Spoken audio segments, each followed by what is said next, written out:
60 కిలోమీటర్లు 60-70 కిలోమీటర్ల దూరంలో శ్రీ సిటీ అనే ఒక పెద్ద పారిశ్రామిక వాడ, దాంట్లో నేను జనరల్ మేనేజర్గా దాదాపు ఒక 15 సంవత్సరాలుగా పనిచేస్తున్నాను.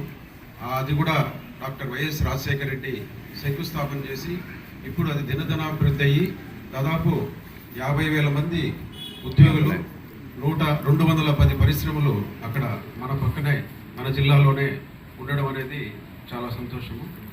ఇప్పుడు మన రాజేష్ చాలా స్పష్టంగా మనకు మన అజెండా ఏమి, మనం ఏం చేయాలో, మన కార్యాచరణ బాగా స్పష్టంగా చెప్పారు.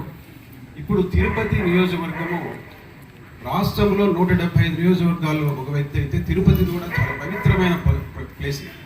సో తిరుపతి పైన అందరి దృష్టి ఉంటుంది, ఎందుకంటే నేను మీడియాలో పనిచేసిన వ్యక్తి.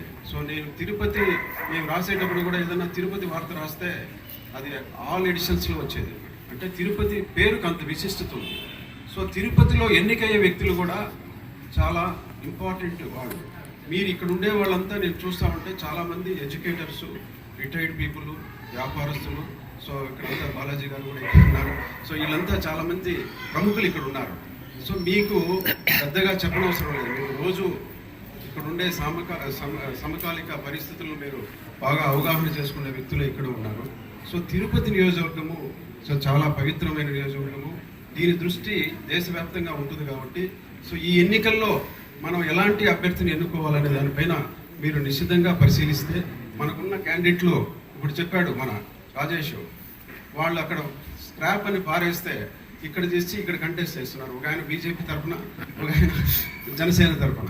సో వాళ్ళు ఎందుకు అక్కడ పనికి రాలేదు, ఇక్కడ ఎందుకు చేస్తున్నారో అర్థం కాలేదు. తర్వాత వాళ్ళ ఆరోపణలు కానీ వాళ్ళ మాట తీరు చూస్తే తిరుపతి లాంటి పవిత్ర ప్లేస్లో ఎప్పుడు నాకు తెలిసి, నేను భూమనన్న వాళ్ళ కుటుంబంతో నాకు సన్నిహిత సంబంధాలు ఉన్నాయి కాబట్టి చెప్తున్నాను, వాళ్ళు ఏ రోజు దౌర్జన్యాలకు కానీ, ఇట్లా భూ ఆక్రమణలకు కానీ, లేకపోతే రౌడీజానికి కానీ ఏ రోజు ప్రోత్సహించలేదు.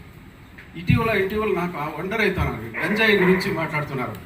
గంజాయి తిరుపతిలో గంజాయిని నిర్మూలించాలని కరుణాకరంగా బలపం కట్టుకొని పోస్టర్స్ వేసి ఆయన మొత్తం అంతా తిరిగి దీనిపైన కంప్లైంట్స్ ఇచ్చి ఎస్పీతో మాట్లాడి అన్ని రకరకాలుగా ఆయన దానిపైన ఒక క్యాంపెయిన్ మాదిరి టేకప్ చేస్తే గంజాయిని ప్రోత్సహిస్తున్నారు అబ్బా కొడుకులు అని చెప్పి ఇటీవల ఒక ప్రకటన రావడం చాలా దురదృష్టకరం.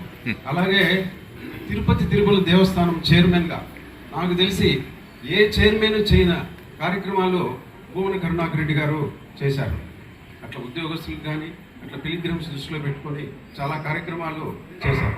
సో అది అందరికీ మనకు తెలుసు. సో అట్లాగే అభినయ్ యంగ్స్టర్, 36 ఏళ్ళ వయసు గలవాడు. అతను చూస్తే అతను 76 ఉంటాయి. సో దాదాపు గ్యాప్ 40 ఇయర్స్ గ్యాప్ ఉంది. సో ఈ యువకుడు మనకు చూసాం మన 2-3 సంవత్సరాల్లో. నేను కూడా జర్నలిస్ట్గా ఇక్కడ దాదాపు 20 సంవత్సరాలు పనిచేశాను. సో అప్పుడు ఎట్లుంది, ఇప్పుడు ఎట్లా ఉంది.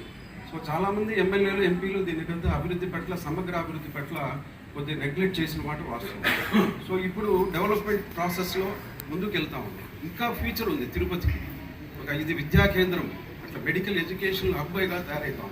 సో దీన్ని ఇలాంటి ప్లేస్కి మరింత అవకాశాలు, మంచి క్యాండిడేట్ మనం ఎన్నుకుంటే మరింత ముందుకు తీసుకెళ్ళడానికి అవకాశాలు ఉంటాయి.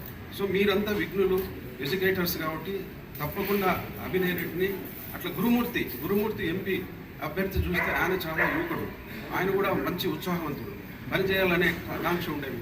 సో ఇద్దరిని మనం గెలిపించుకుంటే మన భవిష్యత్తులో తను చెప్పినట్టు, రాజేష్ చెప్పినట్టు మరిన్ని ఇక్కడ స్థానిక సమస్యలు కూడా పరిష్కరించుకోవడానికి అవకాశం ఉంటుంది. మీకు కూడా మీ తరఫున నేను కూడా అండగా ఉంటానని చెప్పి హామీ ఇస్తూ నన్ను ఆహ్వానించినందుకు కృతజ్ఞతలు.